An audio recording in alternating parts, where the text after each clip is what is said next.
이 저녁에 하나님 앞에 엎드리고 기도하려고 마음먹은 여러분을 환영하고 축복합니다.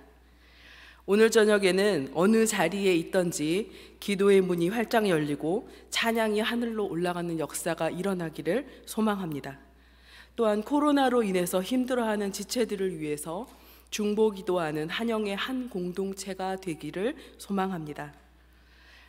여러분 번아웃 증후군이라고 혹시 들어보신 적이 있으십니까? 네, 이것은 뉴욕의 정신분석가 프로이덴버거라는 분이 처음으로 사용한 말입니다. 그가 쓴 상담가들의 소진이라는 논문에서 이 약물 중독자들을 상담하는 상담사들에게 무기력함, 또 소진됨이라는 그 단어들이 계속 나오는 것을 유래를 해서 사용하기 시작하였습니다. 번아웃 증후군은 다 불타서 없어진다라고 해서 소진 증후군, 연소 증후군, 탈진 증후군이라고 표현을 하기도 합니다. 의욕적으로 일에 몰두하는 사람이 극도의 신체적인 정신적 피로감을 호소하면서 무기력해지는 현상을 말합니다. 스스로나 타인에게 원하는 수준이 지나치게 높거나 또한 전력을 다해서 일하는 사람에게 주로 나타나는 증상입니다. 이 번아웃 증상에는 5가지가 있는데요. 자, 이렇게 손가락으로 세시면서 나는 몇 개가 해당하는지 한번 세보시기 바랍니다. 첫 번째, 일을 하고 나면 기력이 없고 쇠약해진 느낌이 든다. 접으세요 되시는 분. 자, 2번, 쉽게 짜증이 나고 노여움이 솟구쳐 오른다. 일을 하면. 3번, 갑자기 모든 일에 급속도로 하고 싶지 않아지고 아무 일도 하지 못하는 상황이 올 때가 있다. 4번, 만성적으로 감기, 요통, 두통 같은 질환에 시달리기도 한다. 자, 5번, 감정의 소진이 심해서 우울하다, 표현하기 힘들 정도의 에너지 고갈 상태가 나에게 있다. 자, 5개, 4개, 3개, 2개, 1개. 자, 그러면 내가 지금 어떤 상황인가 잘 보시고 내가 하는 일이 나에게서 넘치지 않는가, 또 내가 하는 일이 나에게 맞는가를 점검해 보셔야 됩니다. 에너지가 고갈되면 사람들의 관계 맺음을 제일 힘들어하기 시작합니다.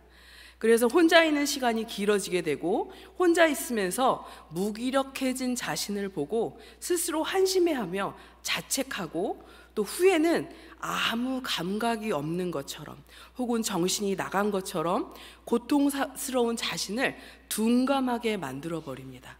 그래서 아무것도 느끼지 못하게 만들어버리는 상황에 닥치게 됩니다. 자, 그러면 크리스찬인 우리에게도 이런 무기력증은 찾아옵니다. 하나님께서 나와 함께 계시지 않는 것 같을 때, 도저히 상식적으로는 이해할 수 없는 일들이 내게서 일어났을 때, 잘 흐르던 물이 나뭇가지 하나에 혹은 나뭇잎에 고여버리듯이 멈추어 버립니다. 에스겔은 이스라엘 백성들이 이런 번아웃 상태일 때보다 더한 상황에서 하나님의 부르심을 받습니다. 에스겔서 1장 3절 세번역 말씀입니다. 제가 읽겠습니다.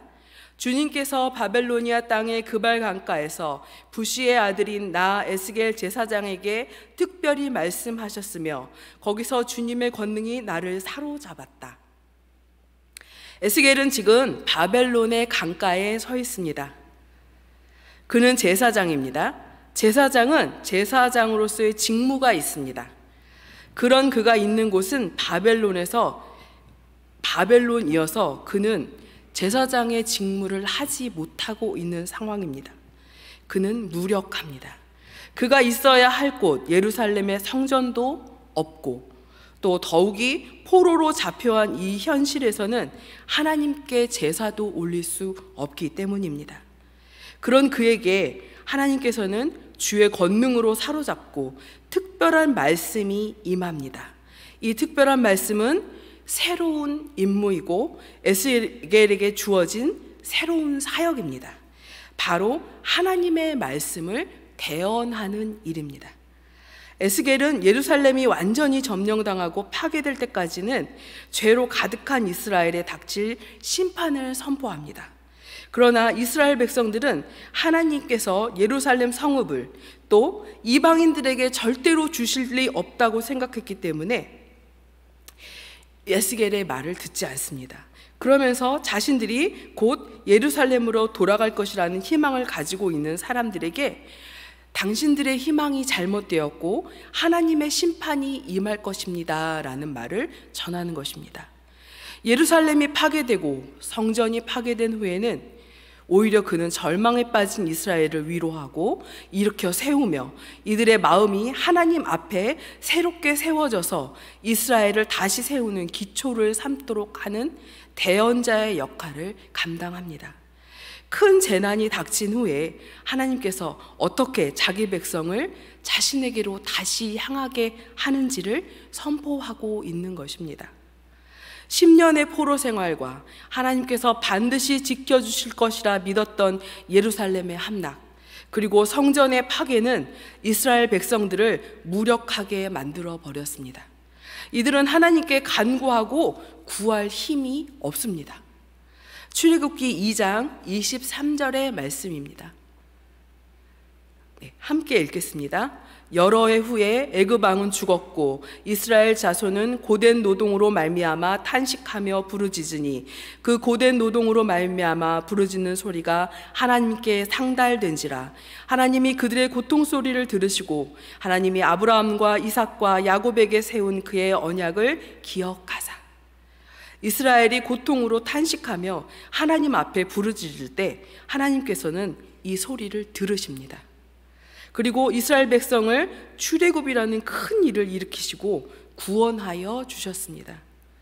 하나님께서는 우리의 탄식과 울부짖음 그리고 삶의 고단함을 아십니다. 우리가 이것을 알을 때 하나님께서는 약속의 백성에게 반드시 응답하십니다. 그러나 지금 37장의 마른 뼈들은 자신들의 고통에 반응이 없습니다. 번아웃되어 감정에 반응이 없는 것처럼 죽어 있기 때문입니다. 이 뼈들은 누구를 지칭하고 있습니까? 에스겔 37장 11절 말씀입니다. 공동 번역으로 함께 읽어보겠습니다. 그때 여호와께서 내게 말씀하셨다. 사람아, 이 뼈들은 이스라엘 백성이다. 그들이 말하기를 우리의 뼈가 말라버렸고 우리의 희망이 사라졌으며 우리는 망하였다라고 한다. 마른 뼈가 이스라엘 백성이라고 말씀하시고 계십니다. 자, 이 마른 뼈의 비유는 이스라엘이 자주 자신들의 고통을 표현할 때 쓰는 비유입니다. 다윗의 시를 한번 보겠습니다. 시편 31편 10절입니다. 그리고 시편 32편 3절입니다. 쭉 같이 제가 읽겠습니다. 내 일생을 슬픔으로 보내며 나의 연수를 탄식으로 보내며 내 기력이 나의 죄악 때문에 약하여지며 나의 뼈가 쇠하도소이다. 내가 입을 다물고 죄를 고백하지 않을 때에는 온종일 끊임없는 신음으로 내 뼈가 녹아내렸습니다. 하나님을 신뢰하지 아니할 때, 죄악 속에 있을 때 시인 자신의 고통이 얼마나 크고 힘든지를 자세하게 다윗 자신의 신체 반응으로 설명하고 있습니다. 슬픔으로 힘이 소진되고 매일매일이 탄식이며 자신의 죄로 인해 기력이 약해지고 뼈가 녹아내린다고 표현합니다. 바벨론의 포로로 끌려온 이스라엘 백성들이 스스로 자신들의 상태를 이렇게 표현하고 있습니다. 에스겔 37장 11절 말씀입니다. 읽겠습니다. 또 내게 이르시되 인자야, 이 뼈들은 이스라엘 온 족속이라. 그들이 이르기를 우리의 뼈들이 말랐고 우리의 소망이 없어졌으니 우리는 다 멸절되었다 하느니라. 첫째, 뼈가 말랐다라고 말합니다. 둘째, 소망이 사라졌다라고 말합니다. 셋째, 우리는 다 망하였다라고 말합니다. 다윗의 고백처럼 진액이 닿아 뼈가 말라버렸습니다. 생기라고는 찾아볼 수 없는 상태입니다. 소망이, 희망이 사라졌다는 원문의 뜻은 죽다, 소멸하다의 의미를 가지고 있습니다. 신락 같은 회복의 가능성도 전혀 없는 상태를 말하고 있습니다. 참으로 절망적이고 고통스러운 상황입니다. 나라를 잃고 포로로 잡혀온 이들에게 멸망의 그늘밖에는 주어진 것이 없습니다. 또한 여기엔 출애굽기 2장의 말씀처럼 하나님 앞에 탄식하고 부르짖음도 없습니다. 에스겔 37장 2절에서 3절 말씀에는 마른 뼈의 상태를 표현하고 있습니다. 나를 그 뼈 사방으로 지나가게 하시기로 본즉 그 골짜기 지면에 뼈가 심이 많고 아주 말랐더라. 그가 내게 이르시되 인자야 이 뼈들이 능히 살 수 있겠느냐 하시기로 내가 대답하되 주 여호와여 주께서 아시나이다. 뼈가 심이 많고 아주 말랐다고 표현하고 있습니다. 11절의 표현이 이스라엘 스스로 자신을 표현한 것이었다면 위의 구절은 하나님께서 마른 뼈를 보신 상태를 표현하고 있습니다. 바로 이스라엘의 절망적인 상태를 말씀하시고 계신 것입니다. 고난과 상처의 깊이가 너무 깊어서 하나님께서 보여주시는 회복에 대한 약속, 회복에 대한 소망을 받아들일 수 없는 상태를 말하고 있습니다. 그런데 하나님께서 에스겔에게 물어보십니다. 인자야, 이 뼈들이 능히 살 수 있겠느냐? 자, 일차적으로는 살아날 수가 없는 상태입니다. 네, 에스겔은 이 대답을 하나님께 돌립니다. 도대체 왜 이들은 이런 처지까지 떨어진 걸까요? 왜 부르짖고 탄식하지 못하는 상태까지 가게 된 걸까요? 그 이유는 이스라엘의 범죄함 때문이었습니다. 에스겔서 26장 1절에서 16절에는 이스라엘의 범죄 목록이 나옵니다. 우상을 만들어 스스로 더럽힌 죄, 부모를 업신여기고 나그네를 학대한 죄, 고아와 과부를 해한 죄, 안식일을 더럽히고 음행한 죄, 이웃의 것을 탐하고 속여 빼앗은 죄, 뇌물을 받은 죄, 불의를 행하여 이익을 얻은 죄, 주 여호와 하나님을 잊어버린 죄. 그리고 에스겔 22장 28절에서 29절 말씀을 세 번역으로 함께 읽어보겠습니다. 그런데도 그 땅의 예언자들은 그들의 죄악을 회칠하여 덮어주며 속임수로 환상을 보았다고 하며 그들에게 거짓으로 점을 쳐주며 내가 말하지 않았는데도 나 주 하나님이 한 말이라고 하면서 전한다. 이 땅의 백성은 폭력을 휘두르고 강탈을 일삼는다. 그들은 가난하고 못 사는 사람들을 압제하며 나그나를 부당하게 학대하였다. 그리고 14절 15절에 하나님께서 이스라엘에게 이렇게 말씀하십니다. 내가 너를 해치우는 날에 너의 심장이 배겨나겠느냐? 내 두 손에 계속 힘이 있겠느냐? 나 주가 말하였으니 내가 반드시 이루겠다. 내가 너의 주민을 이방 사람들 속에 흩으며 여러 나라로 흩뿌려서 내게서 더러운 것을 소멸시키겠다고 말씀하십니다. 마른 뼈는 이스라엘의 죄악의 결과입니다. 결코 회복될 수 없는 상태입니다. 더러운 것을 소멸시킨다는 말씀은 우상 숭배와 하나님을 잊은 일들을 없애신다는 말씀입니다. 사순절을 지내며 저희가 죄 가운데 서 있는 것은 아닌지 우리의 모습을 다시 되돌아봅니다. 너무나 무뎌지고 둔하여져서 죄가 있는지조차 인식하지 못하는 상태, 무기력하고 하얗게 말라 비틀어져서 그 뼈의 상태가 자신인지 아닌지도 모르는 상태, 이 상태가 아닌지 하나님의 말씀 앞에 비추어 보시기 바랍니다. 여러분, 알지 못하여 탄식하지 못하고 알지 못하여 괴로워하지 않고 죄가 무엇인지 모르는 상태로 살지 않기를 구합니다. 하나님께 간구하지 못하는 일이 없기를 구합니다. 죄는 하나님의 자리에 다른 것을 올려놓는 것을 말합니다. 하나님 말고 다른 것을 섬기는 것을 말합니다. 하나님과의 관계가 끊어진 사람들에게 나타나는 증상이 있습니다. 그것은 바로 예배로부터 멀어지는 것입니다. 자꾸만 다른 일이 생기고 우선순위에서 예배가 밀려납니다. 그리고 예배는 우리들의 머릿속에 잊혀지는 시간이 됩니다.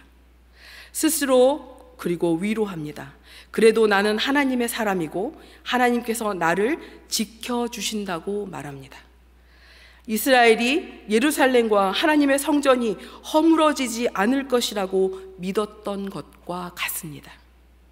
결국 예루살렘 성전은 허물어졌고 이스라엘은 망하였습니다. 허울 좋은 위로 아래서 안주하지 마시기를 부탁드립니다. 지금은 베옷을 입고 재를 뿌리며 참회의 시를 하나님 앞에 올릴 때입니다. 하나님 앞에 묻고 걷는 하루하루 매일매일이 되시기를 구합니다. 하나님과의 관계가 끊어진 사람에게 나타나는 증상이 한 가지 또 있습니다. 하나님의 돌보심과 보호하심에서 멀어지는 것입니다. 하고 싶은 것과 해야 할 것, 이루어야 할 것들이 세상에는 너무나 많습니다. 하나님의 돌보심과 보호하심이 위로와 안정은 되지만 내 욕심을 채워주지는 않습니다.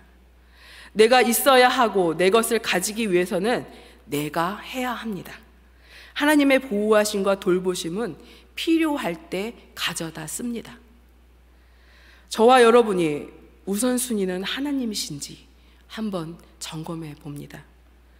그리고 하나님의 돌보심과 보호하심 안에 거하기를 항상 구하는 저와 여러분이 되시기를 소망합니다. 로마서 7장 24절에서 25절 바울은 이렇게 고백을 하고 있습니다. 아, 나는 비참한 사람입니다. 누가 이 죽음의 몸에서 나를 건져 주겠습니까? 우리 주 예수 그리스도를 통하여 나를 건져주신 하나님께 감사드립니다. 그러니 나 자신은 마음으로는 하나님의 법을 섬기고 육신으로는 죄의 법을 섬기고 있습니다. 바울의 고백과 같이 하나님 앞에 우리 자신을 비추고 회개하여 돌이키는 역사가 우리 가운데 있기를 구합니다. 하나님께서는 에스겔서 37장 4절의 말씀으로 살아날 희망이 전혀 없는 이스라엘을 일으켜 세우십니다. 또 내게 이르시되 너는 이 모든 뼈에게 대언하여 이르기를 너희 마른 뼈들아 여호와의 말씀을 들을지어다. 아무 감각 없고 살아있지 않는 마른 뼈에게 하나님께서 처음 하신 것이 무엇입니까? 네, 여호와의 말씀을 들을지어다. 힘줄이 돋고 살이 오르고 가죽이 덮이기 전에 들으라 하십니다. 들을 기가 없는 것 같은데, 우리의 영이 살아나는 길은 하나님의 말씀에 귀를 기울이는 일부터 시작된다는 것입니다. 말씀을 가까이 하고 말씀에 귀를 기울여 하나님의 음성을 들으며 말씀대로 살아가는 우리가 되기를 기도합니다. 에스겔서 37장 5절에서 14절까지 반복되어져 나오는 단어가 있습니다. 14절에 영을 하고 나오는 것까지 포함하면 총 8번 반복하여 나오는 단어가 있는데요. 바로 생기입니다. 히브리어로 르아흐라고 읽는데요. 아주 많이 들어본 단어지요. 바로 창세기 2장 7절의 말씀과 같은 단어입니다. 여호와 하나님이 땅의 흙으로 사람을 지으시고 생기를 그 코에 불어 넣으시니 사람이 생명이 되니라. 네, 이 단어는 하나님의 영, 살아있는 영, 생명, 생기 등으로 해석이 됩니다.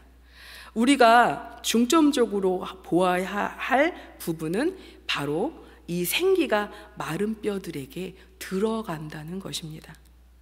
에스겔서 37장 10절의 말씀입니다. 함께 읽어보겠습니다. 이에 내가 그 명령대로 대언하였더니 생기가 그들에게 들어가매 그들이 곧 살아나서 일어나 서는데 극히 큰 군대더라.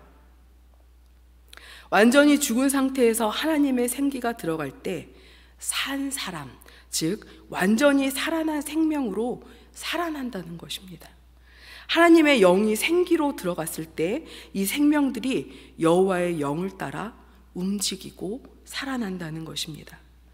하나님의 살아있는 영, 생기가 저와 여러분 안에 있습니다. 생기가 몸속에 있으면 뼈들이 서로 맞추려 소리를 냅니다. 한번 상상해 보시기 바랍니다. 갑자기 뼈들이 일어나서 자신의 짝을 찾으려고 덜그럭거리고 우당탕탕거리기 시작합니다. 와우, 대단합니다. 이 소리는 하나님의 말씀에 반응하는 우리의 소리입니다. 하나님께 영광을 돌리는 소리고, 간구하는 소리이고, 찬양하는 소리입니다. 이 소리가 끊어진 교회는 살아있는 것 같으나 죽은 교회고, 살아있는 사람 같으나 죽은 것과 같은 사람, 곧 마른 뼈와 같은 사람입니다. 그리고 또 하나 37장 14절의 말씀을 읽겠습니다. 우리 함께 읽어보겠습니다. 내가 또 내 영을 너희 속에 두어 너희가 살아나게 하고 내가 또 너희를 너희 고국 땅에 두리니 나 여호와가 이 일을 말하고 이룬 줄을 너희가 알리라. 여호와의 말씀이니라. 이 루아흐의 영이 바로 하나님, 여호와 하나님이 하나님을 되심을 말하는 영이라는 것입니다.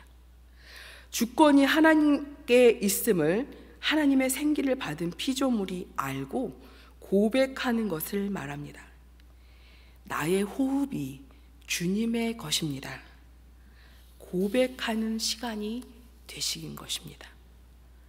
주님, 내게 불어넣어 주신 생기로 내 속에 하나님의 영이 가득합니다 하고 고백하는 것입니다.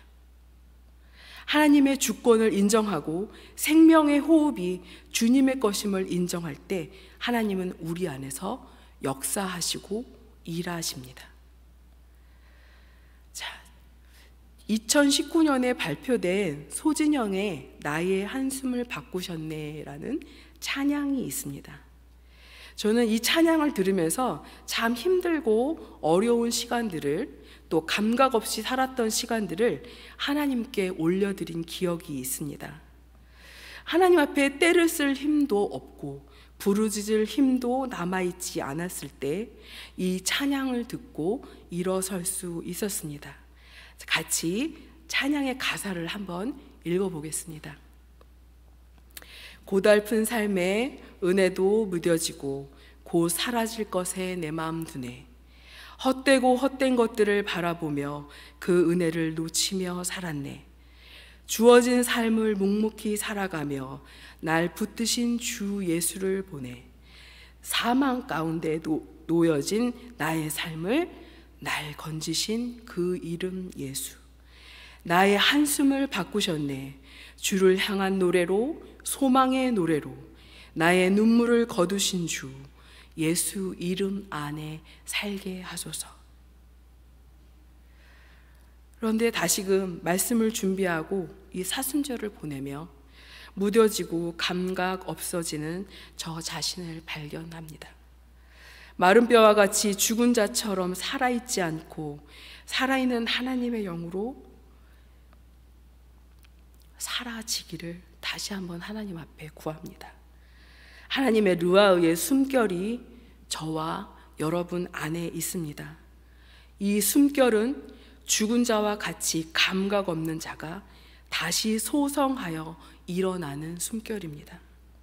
무기력하여 아무것도 할 수 없는 자가 손을 들어 하나님을 찬양케 하는 숨결입니다. 이 숨결은 하나님의 영으로 살아가는 힘을 주는 숨결입니다. 그리고 하나님의 주권 아래 있음을 고백하게 하는 숨결입니다. 사순절 기간을 보내며 하나님의 회복의 숨결 안에 거하시기를 간절히 소망합니다. 함께 우리 은혜 찬양 같이 부르겠습니다.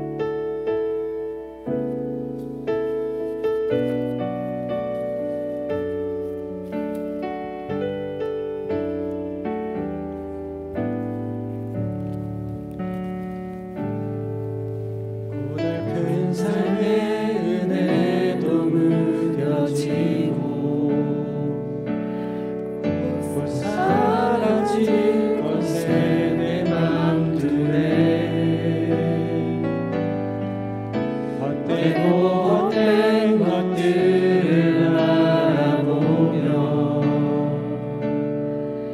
그 은혜를 놓치며 살았네.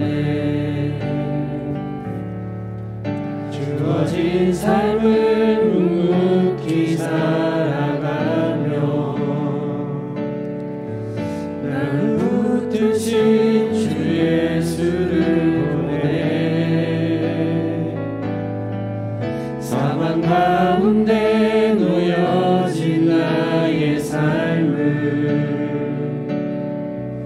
날 건지신 그 이름 예수.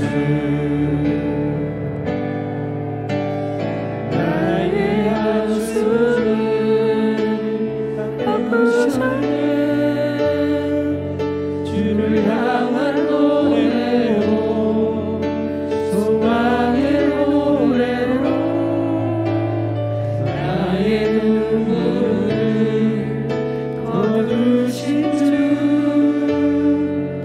예수 이름 안에 살게 하소서. 고달픈 삶의 은혜도 무뎌지고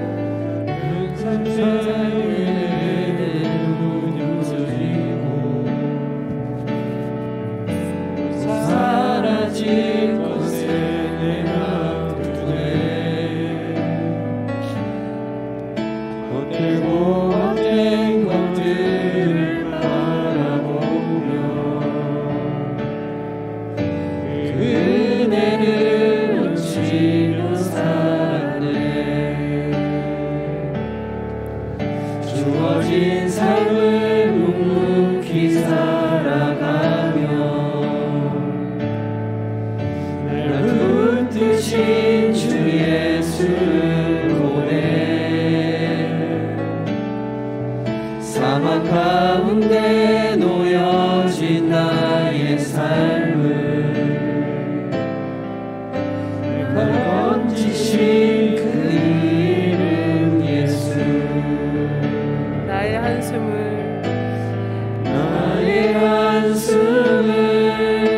바꾸셨네. 주를 향한 노래로 소망의 노래로 나의 눈물을 거두신 주 예수 이름 안에 살게 하소서. 나의 한숨을 바꾸셨네. 나의 한숨을 바꾸셨네. 주를 향한 노래로 소망의 노래로 나의 눈물을 거두신 주 예수 이름 안에 살게 하소서. 나의 한숨을 바꾸셨습니다. 나의 한숨을 바꾸셨네. 주를 향한 노래로 소망의 노래로 나의 눈물을 거두신 주 예수 이름 안에 살게 하소서. 예수 이름 안에